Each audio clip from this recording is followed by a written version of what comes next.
Bonsoir et bienvenue si vous venez de nous rejoindre pour le 7-8 politique. C'est la reprise en ce mois de septembre pour l'émission politique de TV Fil. Tous les mois, nous allons revenir avec nos invités sur les différents sujets d'actualité, avec des élus, des responsables locaux. Il sera forcément aujourd'hui question des régionales avec le scrutin de décembre qui approche. Je recevrai tout à l'heure Olivier Pareja, le co-secrétaire départemental d'Europe Écologie Les Verts dans les Yvelines. Mais le premier invité de ce numéro du 7-8 politique de la saison, c'est Michel Laugier. Bonsoir. Bonsoir. Et bienvenue en plateau. Président d'hiver droite de la communauté d'agglomération de Saint-Quentin en Yvelines, maire de Montigny-le-Bretonneux. On va évoquer forcément l'avenir de l'intercommunalité. 1er janvier, 5 nouvelles communes qui vont rejoindre Saint-Quentin en Yvelines, ou alors c'est Saint-Quentin qui rejoint les autres communes. En tout cas, ce sera une nouvelle interco qui va naître. Auparavant, on va revenir sur quelques-uns des sujets d'actualité locale du mois écoulé. La ligne 18, par exemple, pour débuter. Il y a un collectif qui s'est organisé à Voisins-le-Bretonneux. Ils sont contre le passage de la ligne 18 sous leur commune et plus précisément sous le quartier de la Bretonnière. La ligne 18, c'est celle du Grand Paris et qui va relier dans une quinzaine d'années Orly à Versailles-Chantier en passant donc par Saint-Quentin en Yvelines. Est-ce que vous les soutenez? Est-ce que vous les comprenez? Alors bien sûr que je les comprends, sauf que je pense qu'on va trouver une solution rapidement. Tout simplement, le tracé de la ligne 18 a été modifié puisque dans un premier temps, on devait avoir 2 gares sur Saint-Quentin, nous n'avons plus qu'une. Et donc là, je pense qu'on a quand même toutes les possibilités de demander à la Société du Grand Paris de modifier le parcours, surtout sur la fin, quand on va plonger à hauteur du Golfe. Et donc, à mon avis, la ligne de métro ne passera pas sous Voisins-le-Bretonneux. Quelle marge de négociation vous avez pour l'Interco, justement, avec la Société du Grand Paris? Il y a un échange qui est possible ou on vous impose les choses? Parce que c'est un enjeu véritablement important pour les dizaines d'années à venir, cette ligne. On nous impose les choses, c'est-à-dire que je crois que ce sont surtout les moyens financiers qui sont à disposition, qui nous imposent certaines visions. Donc là, la Cité du Grand Paris travaille, sauf que c'est très encadré, c'est une loi. Et donc on a une marge où on peut effectivement agir et s'entendre. Donc là, aujourd'hui, on sait qu'il n'y a qu'une seule gare. Donc notre but aujourd'hui, notre volonté, notre objectif, c'est de faire de cette gare un véritable pôle multimodal. Donc ça, c'est notre ambition. Et puis ensuite, il y a encore quelques personnes qui militent aussi pour le passage en souterrain plutôt qu'en aérien. Mais là aussi, ce sont uniquement des problèmes de budget. L'enquête publique débutera en début d'année prochaine, après les élections régionales, et donc on y verra plus clair un petit peu plus tard. On attendra donc le début de l'année prochaine. Autre sujet dans l'actualité ces dernières semaines, c'est la question de l'accueil des réfugiés. Ces réfugiés venus de Syrie, venus d'Irak. Certaines communes comme la Verrière se sont proposées pour les recevoir. Est-ce qu'il y aura une politique commune sur l'agglomération de Saint-Quentin en Yvelines sur l'accueil des réfugiés? Alors d'une part, ce n'est pas dans les compétences de la communauté d'agglomération, qui n'a pas non plus d'équipement pour pouvoir héberger. Par contre, il en va de la responsabilité de chacun des maires, de chacun des maires des 7 communes de Saint-Quentin en Yvelines, de savoir ce qu'ils souhaitent faire. Donc en ce qui concerne Montigny, justement. Écoutez, en ce qui concerne Montigny, nous, comme on l'a toujours fait, on a toujours été solidaires. Chaque fois qu'il s'est passé quelque chose dans le monde, les Yvelines ont toujours été solidaires. Donc moi, toutes les familles qui souhaitent accueillir des réfugiés sont les bienvenues. Et bien sûr, la ville mettra à disposition l'accompagnement qu'il faut, notamment pour la scolarisation des enfants, pour les enfants dans les crèches. Donc il y aura cet accompagnement. Une famille de Montigny est venue, m'a présenté aussi une famille qu'elle accueillait. Bon, pour avoir un petit peu la marche à suivre, sauf que cette famille ne voulait pas rester en France et préférait partir en Allemagne. Alors après, bon, je suis aussi en contact avec le curé de Montigny aussi, qui veut bien agir. Donc voilà, toutes les bonnes volontés sont là.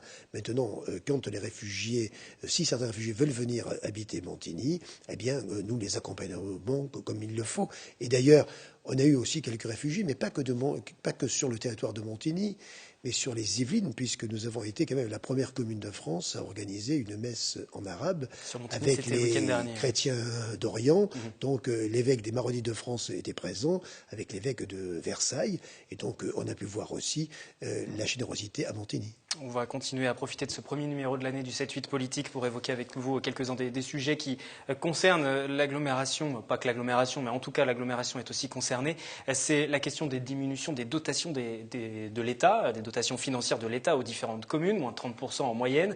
Il y a eu plusieurs mobilisations des élus, parce que ça veut dire tout simplement moins d'argent dans les caisses. Il va falloir faire des économies, en tout cas. Est-ce que vous êtes inquiet pour ces communes et donc pour Saint-Quentin en Yvelines aussi? Je pose la question à la fois en tant que maire pour Montigny et puis aussi en tant que président de l'agglomération. l'agglomération. On ne peut que être inquiet. Et puis je suis aussi inquiet en tant que et conseiller départemental également. Départemental. Je vous rappelle simplement que le département des Yvelines va perdre 120 millions d'euros en 3 ans. La communauté d'agglomération va perdre 15 millions d'euros en 3 ans. La ville de Montigny perd plus de 1,5 million par an, là, encore aussi pendant les 2 prochaines années qui vont venir. Donc c'est vrai que c'est un vrai problème. C'est un vrai problème. L'État aujourd'hui, bien sûr, explique à tous les Français que les impôts vont diminuer. C'est sûr que quand on se désengage d'un côté, c'est beaucoup plus facile. C'est-à-dire que les impôts pour les habitants, au global, ne vont pas diminuer. S'il y a une diminution sur les impôts, forcément, il y a des collectivités qui vont se rattraper. D'ailleurs, vous avez bien vu, il y a plein de villes en France qui ont procédé à des augmentations. Nous, aujourd'hui, ce n'est pas du tout notre vision des choses. Sur Montigny, je n'ai pas augmenté les impôts, et sur Saint-Quentin-en-Yvelines, nous n'avons pas souhaité augmenter aussi les impôts. Donc ce n'est pas aux habitants de devoir, disons, être les responsables du désengagement de l'État. Donc c'est pas Donc eux vous faites à des payer. économies sur les différentes compétences Eh bien, qui nous bien amènent sûr. à parler de l'agglomération. Bien sûr, vous n'avez pas d'autre. Quand vous avez moins de moyens, vous faites moins. Quand dans votre budget personnel, vous avez moins de moyens, vous faites moins de sorties au restaurant, vous allez moins au théâtre. Cette semaine, il y aura la réunion du Conseil communautaire de Saint-Quentin-en-Yvelines, justement, la rentrée aussi pour vous. En dehors de l'élargissement de l'agglomération de Saint-Quentin-en-Yvelines, on va y venir. Quelles sont vos priorités pour cette année ? Les priorités pour cette année, déjà, c'est d'exécuter le budget que nous avons voté pour l'année 2015, mais déjà on est en préparation pour l'année 2016. Et là déjà, c'est la préoccupation, vous l'avez dit, on doit encore trouver 5 millions supplémentaires d'économies par rapport à l'année dernière où déjà on avait été obligé de faire des coupes sombres. Donc voilà, la préoccupation, elle est là, elle n'est pas dans l'exécution. Et vous avez des idées, des pistes justement pour procéder à ces économies ? Nous avons des pistes, c'est-à-dire qu'on va encore réduire notre train de vie, on est en train de faire encore des économies, on est en train de mutualiser certains services, on va libérer des équipements et donc du coup on va vendre un patrimoine dont on n'a plus besoin. Donc ça c'est le travail au quotidien que l'on doit faire, mais malgré ça il y a aussi de belles réussites. On travaille encore très fort avec le monde économique, on essaie d'avoir de nouvelles entreprises qui viennent s'installer, de créer plus de 7000 entreprises et 100 000 salariés sur le bassin de Saint-Quentin-en-Yvelines pour préciser les choses. C'est presque 110 000 salariés, donc il y a encore 10 000 de plus. Et là, on travaille encore. Ne serait-ce que dans les dernières semaines, on a eu de très bonnes nouvelles avec la vente de l'immeuble international, le rachat aussi de l'immeuble de l'INSEE aussi qui était vide, avec aussi l'arrivée de l'Estaca. Quand même, il faut aussi être fier d'avoir une école d'ingénieurs qui s'est installée à Montigny, mais quand même sur le secteur de Saint-Quentin-en-Yvelines, et tout ça pour venir travailler avec les filières automobiles, aéronautiques qui sont déjà présentes sur notre territoire, et aussi en lien avec l'université de Versailles-Saint-Quentin. Donc c'est quand même très très fort, et on est très heureux d'avoir cette école. L'économie, dossier important. Il y a beaucoup de dossiers importants pour l'agglomération. Et puis, il y a surtout cette refonte de l'intercommunalité. Tout ça va changer de visage en janvier. Morpas, Coignères, Plaisir, Villepreux, Les Clés. Est-ce que vous discutez, je l'imagine, avec ces différentes communes aujourd'hui? Est-ce que vous êtes plus ou moins d'accord sur le projet? À quoi va ressembler la future intercommunalité? Alors déjà, en ce qui concerne les compétences. Tout à fait. De toute façon, il y a des compétences obligatoires. Bien sûr. Alors, de toute façon, on travaille déjà depuis plusieurs mois ensemble. Parce qu'on ne va pas se mettre là autour d'une table, d'autant qu'il faut que tout soit voté avant le 15 décembre, puisque la nouvelle intercommunalité se mettra en place au 1er janvier. Donc ce n'est pas Saint-Quentin qui absorbe d'autres communes, c'est la communauté d'agglomération de Saint-Quentin, la communauté de communes de l'Ouest parisien, c'est-à-dire Plaisir, Les Clés, Villepreux, ainsi que les communes de Coignères et de Morpas, qui vont créer une nouvelle intercommunalité. Ça changera de nom ? A priori. Et pour le moment, on n'en est pas encore. Vous savez, s'il n'y a plus que le nom à trouver, les choses seraient simples. Alors, ce qui veut dire que c'est pas si simple que ça. Donc, il y a des discussions sur pas si simple que ça, parce qu'aujourd'hui, on est en train de revoir les compétences avec les communes historiques, avec les communes nouvelles, et donc on travaille là-dessus, mais on a un bon rythme de travail. Et je pense qu'à ce jour, on a réglé déjà 95% des choses. Quels sont les 5% qui bloquent? Même si j'imagine que vous êtes en discussion, donc vous n'allez pas nous les dire ce soir. Non, je vais vous dire ce soir, mais ce sont surtout sur des compétences facultatives. Voilà, donc après c'est une appréciation que l'on a de certaines choses, mais on va dire que les grands problèmes ont trouvé une solution et qu'on avance très bien. Et sur la réorganisation politique, cette fois-ci, sur les postes de chacun, puisqu'il va y avoir forcément des réaménagements, il y aura une nouvelle élection pour la présidence également. Tout à fait, tout à fait. Vous y serez candidat? Je serai candidat, bien sûr. Donc il y aura une nouvelle organisation, un nouvel exécutif, et effectivement, avec 5 communes supplémentaires, on n'a pas droit non plus à avoir beaucoup plus de vice-présidents. Donc il y a des négociations actuellement pour savoir quel est le juste équilibre entre toutes les communes. Donc là, on travaille aussi sur ce qu'on appelle la gouvernance. Alors ça, c'est le côté gouvernance qui concerne prioritairement, on va dire, les habitants de Saint-Quentin et puis des communes qui vont rejoindre Saint-Quentin. C'est le quotidien. Qu'est-ce que ça va changer au quotidien? Est-ce qu'il y aura des bénéfices dans cette union? Alors, des pays dans cette union, oui. C'est-à-dire qu'on aura une intercommunalité qui sera plus puissante. On va asseoir encore plus notre positionnement économique. On va devenir le premier pôle commercial du département des Yvelines, bien sûr, mais dans le top 5 dans la région Île-de-France. On va bien sûr renforcer notre position de deuxième pôle économique après la Défense. On va avoir un territoire qui n'aura plus 3 gares, mais 7 gares. Donc, vous voyez, ce sont des choses importantes. Et donc, après tout le travail, on va essayer d'avoir un lien entre les différents points du territoire, notamment sur les transports en commun. Donc, les choses vont évoluer sans aucun problème et les habitants vont s'en rendre compte. La seule chose aussi qu'il faut dire, c'est que on fera ça aussi avec moins de capacité financière, mais peut-être avec plus d'idées et d'efficacité. Et nous suivrons bien évidemment tout ça d'ici la fin de l'année. Nous verrons quels sont les bénéfices ou non pour les différents habitants de ces communes. Nous verrons comment va s'organiser cette nouvelle agglomération dans les prochaines semaines. Merci Michel Laugier. Un tout dernier mot, les élections régionales, c'est en décembre. La campagne est plus que lancée. Valérie Pécresse, chef de file de la droite et du centre, elle va s'imposer? Écoutez, moi je pense que Valérie aujourd'hui est la meilleure candidate et en tout cas elle a tout mon soutien. Merci. Justement, nous ouvrons à présent une large page dédiée au régional. Les candidats qui sont plus qu'en campagne, les meetings se multiplient. Valérie Pécresse, justement, a lancé vraiment sa campagne dimanche dernier, 27 septembre, avec tous les ténors de la droite et du centre à ses côtés. C'était à Paris. Présente sur le terrain depuis maintenant plus d'1 an, elle multiplie les attaques contre la majorité socialiste sortante, menée aujourd'hui par Claude Barthelone en ce mois de septembre, dans son viseur et celui de ses alliés, la gestion des lycées ou encore le transport, les transports. Écoutez David Douillet revenir sur la mise en place du pass Navigo à 70 € pour tous. Voilà son avis.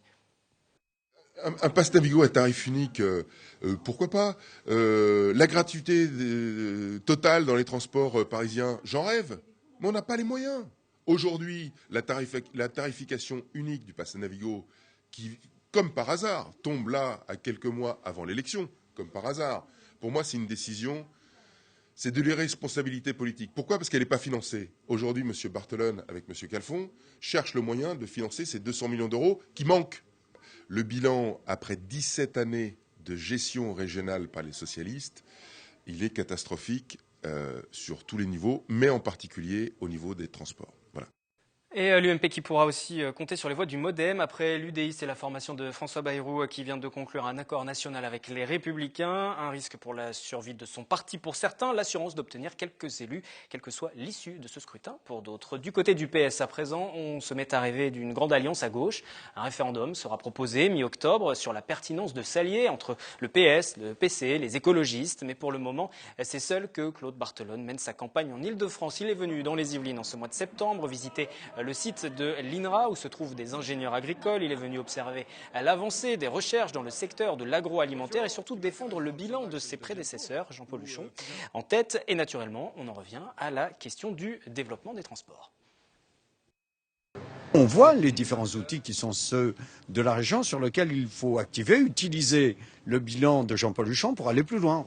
Et l'on voit bien sur la réflexion de ce que peut être le métro du Grand Paris, ce que représenterait la desserte de Saclay et pourquoi pas de Versailles et de Saint-Quentin en Yvelines si, comme je le souhaite, nous obtenons les Jeux Olympiques de 2024. Pour le Front National, la rentrée aura été délicate pour le candidat Vallerand de Saint-Just. Lui, qui est aussi trésorier du Front National, a été mis en examen pour recel d'abus de biens sociaux dans l'affaire de financement de son parti. Reste que dans les derniers sondages, sa formation pourrait atteindre les 18% sur ces régionales, donc en Ile-de-France. Il joue donc les troubles faits. Et pendant ce temps, Nicolas Dupont-Aignan, toujours selon ce même sondage de l'IFOP, atteindrait les 7%. Les voix du candidat de Debout la France pourraient donc peser lourd sur le second tour. Nicolas Dupont-Aignan qui vient d'annoncer le ralliement de Jean-Claude Delarue. C'est le président de SOS Usagers, association d'utilisateurs des transports en commun franciliens, qui souhaitait également concourir dans ce scrutin. Voilà pour ce tour d'horizon rapide de cette campagne dans les Yvelines, plus particulièrement pour la présidence de la région Île-de-France. On va s'intéresser à la situation d'Europe Écologie Les Verts à présent. Avec vous, Olivier Paréja, bonsoir. Et bienvenue, co-secrétaire dans les Yvelines de cette formation. Je reste juste sur le sondage que je donnais tout à l'heure. 7,5% selon l'IFOP pour Europe Écologie Les Verts au régional, derrière le Parti communiste. Est-ce que c'est une bonne ou une mauvaise nouvelle? C'est une très très mauvaise nouvelle, mais c'est pas tout à fait illogique qu'à l'heure actuelle, ce dont on entend parler dans les médias sur les écologistes sont plutôt des dissensions. On n'a pas encore eu le temps de développer notre programme. Et donc, c'est en présentant notre programme que nécessairement, on va arriver à convaincre les gens sur le bilan de ce qui a été fait pendant la mandature qui s'achève, et puis les propositions qu'on fait pour l'avenir. Donc, aujourd'hui, ce n'est pas nécessairement inquiétant d'avoir un score aussi peu élevé. Même s'il faudra aller vite, parce que le scrutin, c'est demain presque, c'est dans 2 mois à peine. Voilà, mi-décembre. Il y a eu cette idée aussi d'un référendum qui a été lancé pour demander aux militants de gauche s'il faut ou non une alliance de la gauche au régional. L'idée lancée par le PS est mi-octobre et on va pouvoir aller voter pour décider si oui ou non la gauche doit s'unir sur les différentes régions. C'est une fausse bonne idée ou une vraie bonne idée? L'idée de s'allier et de rassembler la gauche est plutôt enthousiasmante. Je veux dire, on est pour. On a clairement dit qu'au second tour, on était pour un rassemblement de toute la gauche. Simplement, il faut se mettre d'accord sur quel programme et pourquoi faire. Donc la question, est-ce que vous voulez être rassemblés, oui, non? On peut répondre oui, mais rassembler, pourquoi faire? Donc la question, le référendum en soi est déjà une façon de simplifier le débat, mais alors là, la question est particulièrement mal posée. Pourtant, il y a des propositions qui sont faites par le Parti socialiste dans lesquelles vous pourriez vous retrouver. Claude Barthelone qui parle d'écotaxe, par exemple. Comme tout à fait. Ah, c'est quelque chose tout à fait. Emmanuel Cos, pareil. Exactement. Donc. Mais il y a nécessairement des choses sur lesquelles on va être d'accord. Il y a des choses sur lesquelles on n'a pas nécessairement la même vision. Alors qu'est-ce qui bloque aujourd'hui justement? Pourquoi, dès le premier tour, il n'y a pas eu une alliance? Je pense qu'il y a quand même des choses de politique qui sont différentes. On entendait Claude Barthelone, par exemple, militer pour les Jeux Olympiques, alors que nous, on peut penser que c'est une dépense qui est peut-être un petit peu excessive et c'est peut-être pas la priorité par les temps qui courent dans la région Île-de-France en particulier, où il y a énormément d'inégalités. Donc, il y a des choses de ce type-là. Sur les transports, j'entendais Michel Laugier être très content de la ligne 18 qui va desservir Saint-Quentin.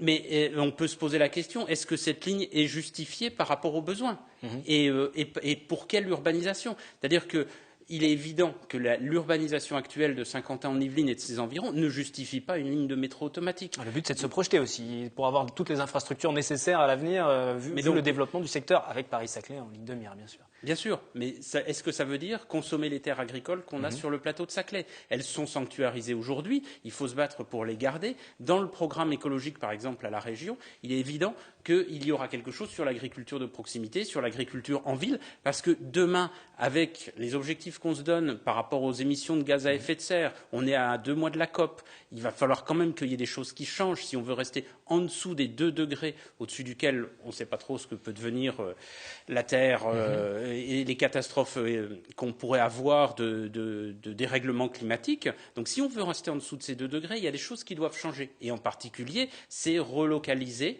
la production, relocaliser l'agriculture et surtout ne pas consommer les terres agricoles qu'on a aujourd'hui, qui sont fertiles et qui sont près de chez nous, pour en faire de l'urbanisation supplémentaire. Ça, c'est pour les différents points de programme qui sont abordés. On l'imagine, vous êtes en train de peaufiner le programme. On imagine aussi que vous peaufinez les listes parce qu'elles ne sont pas encore définitives. Est-ce que vous, par exemple, vous serez candidat pour le département des Yvelines?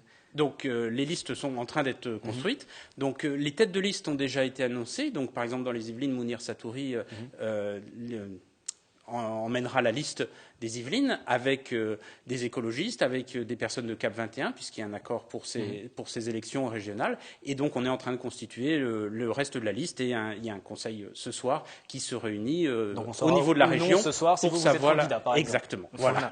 Je vous propose d'écouter un micro-trottoir à présent. Vous les avez évoqués au début de cet entretien, ces différentes tensions qui ont fait l'actualité autour d'Europe Écologie et Les Verts. Alors, qu'attendez-vous de cette formation politique? Qu'attendez-vous d'Europe Écologie et Les Verts? Nous vous avons posé la question.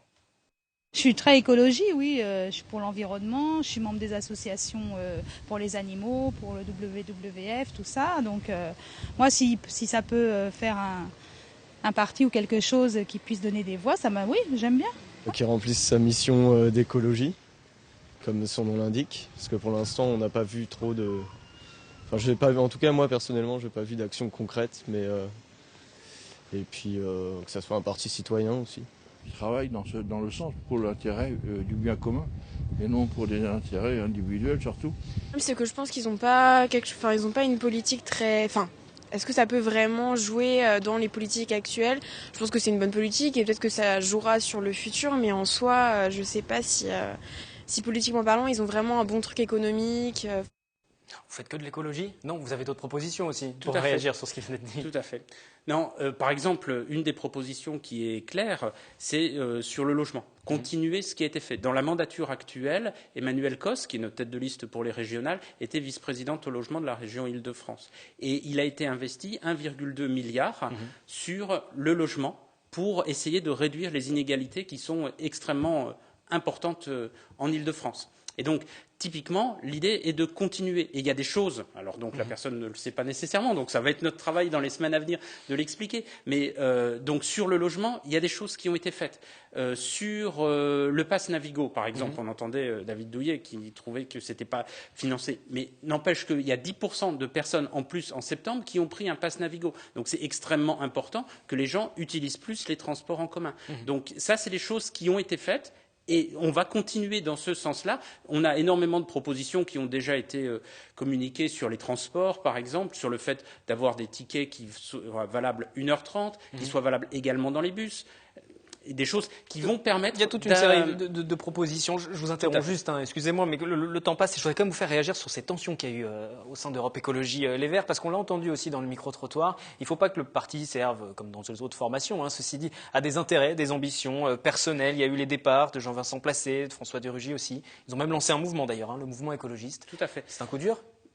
Nécessairement, s'il y a des gens qui partent, ça ne peut pas être quelque chose de sympathique. Donc, en plus des gens avec qui on a milité pendant plusieurs années, donc il y a un problème. Mais ça va aussi donner une clarification. Parce que on va se recentrer. Par exemple, dans les Yvelines, il n'y a absolument aucune démission. Les gens sont des militants qui sont concentrés sur l'écologie, qui ont envie de faire avancer les choses, qui sont concentrés sur... Mais quand Jean-Vincent Placé dit c'est un astre mort, Europe Écologie Les Verts. Mais peut-être pour sa progression vers un ministère. Il parlait de ça. Il cherchait peut-être une comète qui l'emmènerait dans un ministère. Mais sur le terrain, les gens qui sont militants d'Europe Écologie Les Verts sont aussi dans les associations, sont aussi dans les villes en transition, ont participé à tous les alternatives qui ont lieu dans les Yvelines. Et là, il y a des vraies mobilisations qu'il faut accompagner. Et Europe Écologie Les Verts a vocation à être le bras politique de ces gens-là. Aujourd'hui, on n'est peut-être pas reconnu comme tel, mais je pense qu'il va y avoir vraiment une clarification et se recentrer sur vraiment faire de l'écologie, proposer des choses pour cette région qui est inégalitaire au possible.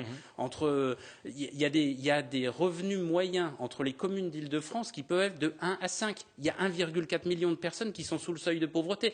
C'est des choses sur lesquelles il faut concrètement agir. Et agir, c'est par exemple lutter contre la précarité énergétique, les gens qui ne peuvent pas se chauffer. Il y a, je ne sais plus combien, 360 ou 370 000 personnes en Île-de-France. Donc c'est vraiment sur ces projets-là que Europe Écologie Les Verts doit se faire entendre et qu'on arrête un peu de parler de problèmes de personnes qui sont quand même très centrés sur quelques personnes qui ne touchent pas toute la France, qui ne touche pas les Yvelines, je l'ai dit, mais qui ne touche très très peu de gens en dehors de la région parisienne. Une toute dernière question, là ça touche au programme. On ne parle pas des personnes au sein du parti, sur des propositions que vous pouvez émettre, comme l'interdiction complète du diesel en France. C'est une idée que vous portez, qui est portée par la secrétaire nationale d'Europe Écologie Les Verts. C'est pas très réaliste. C'est pas nécessairement pour demain. Mais l'idée, c'est pas très populaire non plus. Mais dans se faire élire, c'est un peu plan compliqué d'expliquer que c'est quand même 70% du parc automobile français, le diesel. Mais je vous ai dit, on a mobilisé 1,2 milliard pour le logement, alors qu'on en avait promis 1. Cette fois-ci, on parle de 3 milliards pour pour lutter contre la pollution de l'air en Île-de-France. Donc en particulier, aider les ménages qui en ont besoin, aider les artisans à aller vers des voitures plus propres. Et donc ça contribue à rendre possible le fait d'imaginer un jour se passer du diesel. Mais le rôle des pouvoirs publics, le rôle du législateur, c'est de donner la direction à long terme. Donc d'expliquer qu'à terme, le diesel n'est pas nécessairement le bienvenu. Vous nous l'avez dit, ce sera votre mission pour les prochaines semaines avant les élections régionales. Merci beaucoup Olivier Pareja d'Europe Écologie Les Verts d'être venu. Nous refermons donc ce 7-8 politique. Rendez-vous fin octobre pour le prochain numéro. L'actualité de la campagne des régionales, c'est bien sûr à suivre régulièrement dans nos éditions du journal du lundi au vendredi. Très belle soirée.